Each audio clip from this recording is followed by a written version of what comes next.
Hi crafty friends, Jen Cassell here. I am here with ScrapDiva Designs. I'm once again using the fun Crayon Box Die from the shop. It is available. Last week I showed you this fun box that I created with it, and I gotta tell you, at first I was a little intimidated to use this. I don't have any littles in the house, so I didn't really know what to do with a crayon box, but once I figured out it's really just a hexagon box with a pyramid top, I realized the possibilities are endless, and I really encourage you to go grab this die because it is a lot of fun. So this one was the flip top hexagon, where I just kind of created a really cool treat box for gift giving. And I'm going to do the same thing again today. And this time we're doing like a tiered hexagon box. And these have been around for a long time. It's called a step-up box, I've seen too. It's a lot of fun though, and I figured I would show you how to do it with this die set. But you are going to find everything here, and I will link everything in the description box. Check on some of the other members' projects. It's a really, really cool die to play with. So this is the core panels of the box. So you've got the side panels, this is the top and bottom layering piece, and the layering piece has a stitched edge to it. This one is really important. And then on the other side are the decorative pieces and the lid for the original crayon. You won't need this with this, but I am also using the Candy Cane Lane papers from Frank Garcia. I love these papers. They're absolutely gorgeous. It's got some traditional reds, but it's mixed with pinks, and it's absolutely stunning in person. So to start out, you are going to use this die, and you're going to need 5 of these. So the first 3, I've cut off all of the end tabs, which is this area right here. I've cut all those off, and you're going to set aside once again on the first 3. I've already gone through, I've burnished it, I've made sure that all of my score lines are sharp. And then you're also going to need another one of these. Leave this one whole. We're going to cut this apart a little later. And then for your 5th, you're going to need just this portion of the box. And I've left the tab on this one. This, you can just set aside. We will not be using this anymore. For the larger hexagon pieces, and once again, that's the side without the stitching, you're going to need 3 of these. And the smaller, which has the stitching, you'll need 6 of those. I'm going to make this a really sturdy box. This is some Basil cardstock, and it's not 110 pound, but I'm going to guess and say it's probably around like 100 pound cardstock. And I'm going to layer pieces a couple of times, so it's going to be pretty sturdy when I'm done. 110 pound would be great too. I just didn't have it in mint. You are also going to need 3 of these 2.5 by 2 5/8 inch pieces. And once again, you'll need 3 of these. You will also need 3 2.5 by 11 inch strips.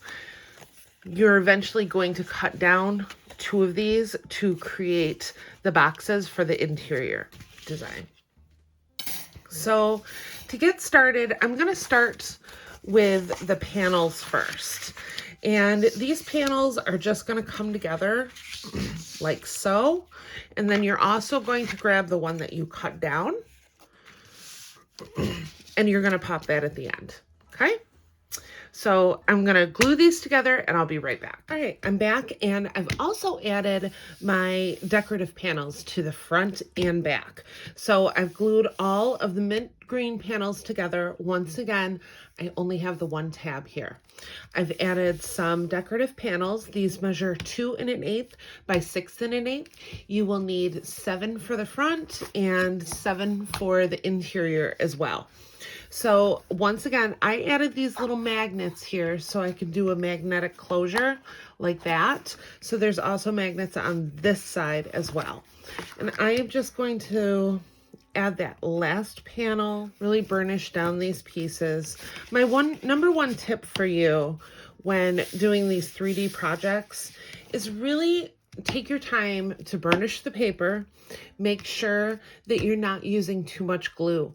If you're using a really decent glue like Barely Arts Art Glitter, you don't need to make your project soggy by any means. Just use a light coat of glue. It's super strong and durable, and it takes longer to dry as well. And by adding too much, you can make the paper warp. So I am just going to close this up and set it aside for now. I'm back and we're going to work on the lid of the box for now. Once again, you're going to need 3 of the large hexagon pieces. So once again, this is the size without the stitching. You are also going to need 1 of the long panel pieces. And once again, I've left this completely intact. What you're going to want to do is grab your paper trimmer. And I'm going to slide this up a little bit so you can see what I'm doing.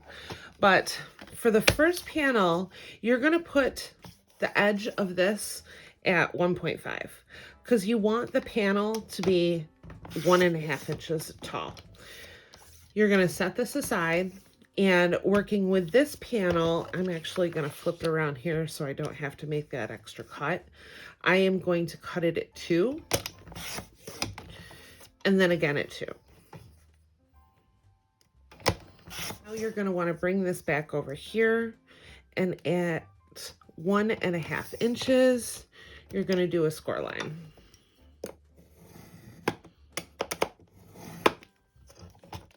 And once again, grab this other panel and do 1.5.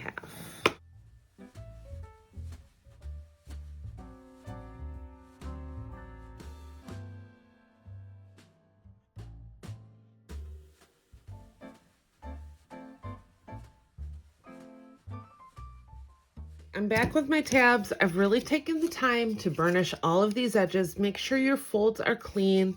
It really does add to the finished product when you take the time to prep your base pieces. Now I am going to start gluing these panels down.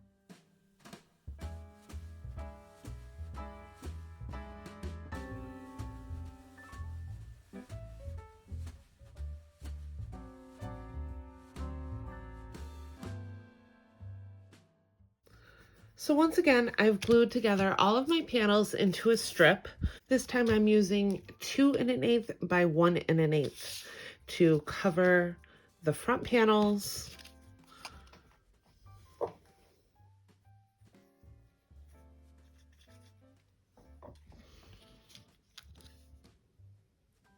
All right, so I had a bit of a camera malfunction. I've done this already, but that's okay. I'm going to show you how I create these boxes because the top is actually just very similar to the boxes that you're going to see inside. It's just 1/2 inch shorter.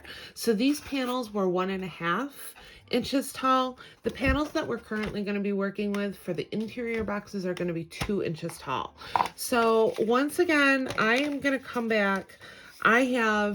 I'm going to do one with you. I've already done these.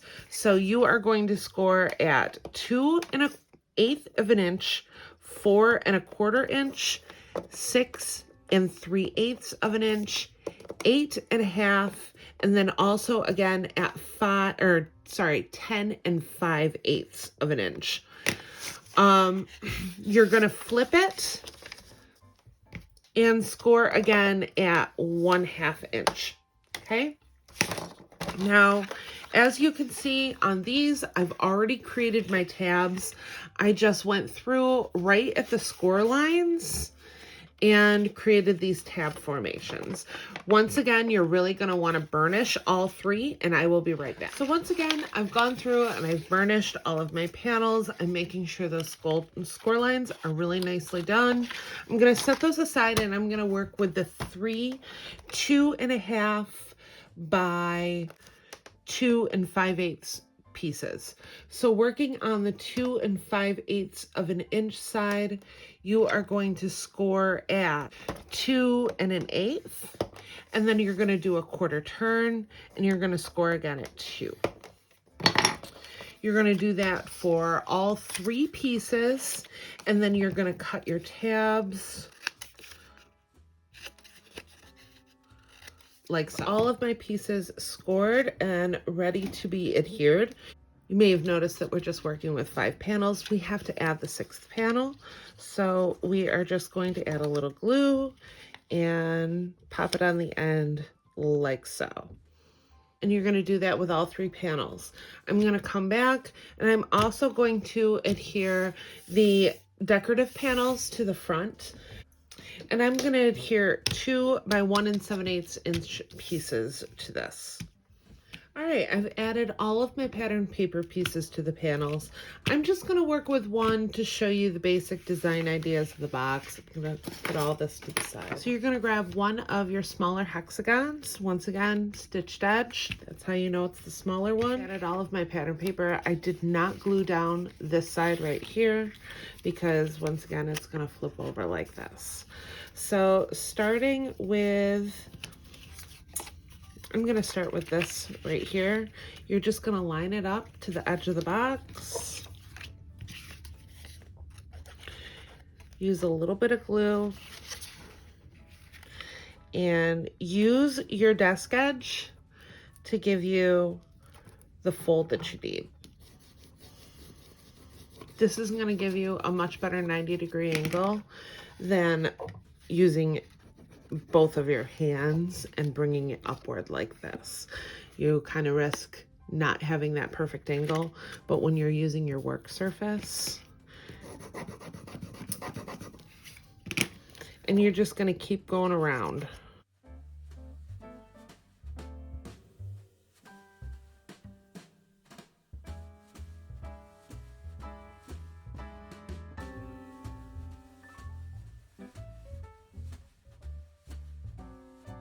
And then that last one, I'm not just going to apply glue here, but I'm also going to apply it here. And then you're going to flip it over and close up your box. And you have your box. So I am going to add a little glue here, make sure everything is nice and burnished. I'm going to flip it over. I'm going to take one of the second panels and I'm just going to apply it right here and cover up those tabs. Gives you a nice smooth surface. I'm going to add another pattern paper panel to this interior box. You are going to see it when you open the box. All right, so now you have your interior box. Really easy to put together. You're going to do all of your panels in the exact same way to get 3 boxes, and I will be right back. All right, I have all 3 of my interior boxes put together. All right, so I have my lid put together. I did have a bit of a technical difficulty, but you are going to put the lid together the exact same way that you did the interior boxes. This just measures 1.5 inches tall versus 2 inches tall on this one. You are going to notice there is a little spot that it gets a bit wonky. It's because the panels were made to go on the interior of the box, but to create a little extra movement in the box when you take it off, I did do it around the outside when we attached just like these. That's okay because I'm just going to cover it up. We're going to set that lid aside, let it dry.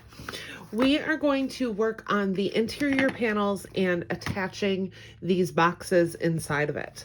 So as you might have guessed, this first panel right here is going to go on your first box, and it's just going to lay inside like this. The second panel is going to go right here, and then your third is going to go right here. So I am just going to apply a little bit of glue right here and make sure everything is lining up. Once again, use your work surface, get that nice 90-degree angle and really burnish it down. I know it is a very small section. So we are actually going to use that last larger panel, and you're going to put it right on top like this.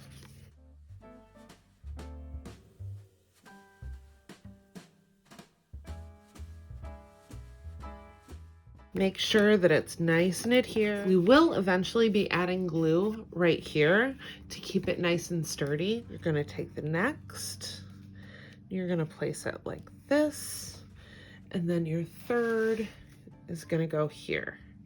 So just make sure that everything lines up. And once again, I'm just going to take my glue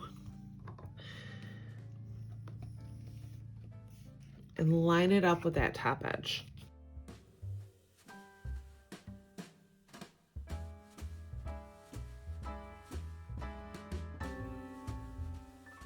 I'm gonna go back to my final piece. I'm gonna add some glue. Flip it up. So you have your box that slides together like so. Little magnetic closure to it. Okay, so for the final portion, you're just gonna take the lid, and what I have done is just cut 2 slits to make this panel flappable. When you open it, you're just going to place the lid on top, like so.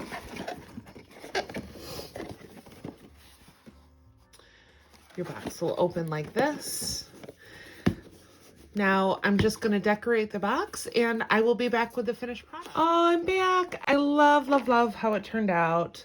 So I ended up doing a belly band just for some visual interest. I know that I did the magnetized panel, but I added the belly band, purely decorative. And then I ended up doing the top as well, and I layered the snowflake, a poinsettia from my stash, and some of these holly leaves that I had in my stash cut with my Cricut.